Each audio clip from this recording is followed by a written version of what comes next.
بسم اللہ الرحمن الرحیم۔ پارٹ 2۔ کچھ عرصے بعد پر رابعہ بصری کے والد انتقال کر گئے۔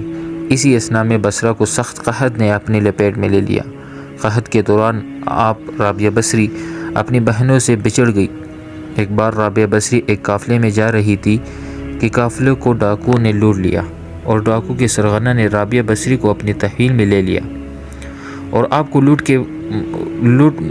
کے مال کی طرح بازار میں لونڈی بنا کر بیچ دیا۔ آپ کا آقا آپ سے انتہائی سخت و محنت و مشقت کا کام لیتا تھا۔ اس کے باوجود آپ دن بھر میں کام کرتی اور رات بھر عبادت کرتی اللہ کی، اور دن میں زیادہ تر روزے رکھتی۔ اتفاقاً ایک دفعہ رابعہ بصری کا آقا آدھی رات کو جاگ گیا اور کسی کی رونے کی آواز سن لیا۔ دیکھنے چلا کہ رات کو اس پہر کون رو رہا ہے، اور یہ دیکھ کر حیران رہ گیا کہ رابعہ بصری اللہ کے حضور سربسجود ہے اور نہایت عاجزی کے ساتھ کہہ رہی ہے کہ اے اللہ، تو مجھے مجبوریوں سے خوب واقف ہے۔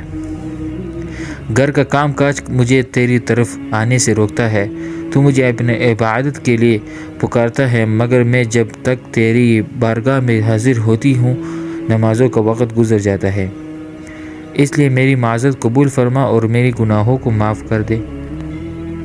آقا نے اپنی کنیزی کا یہ کلام اور عبادت کا یہ منظر دیکھ کر رابعہ بصری کا مالک خوف خدا سے لرز گیا۔ اس نے یہ فیصلہ کیا کہ ایسی اللہ والی کنیز سے اپنی خدمت کرانے کے بجائے بہتر یہ ہو کہ خود اس کی خدمت کی جائے۔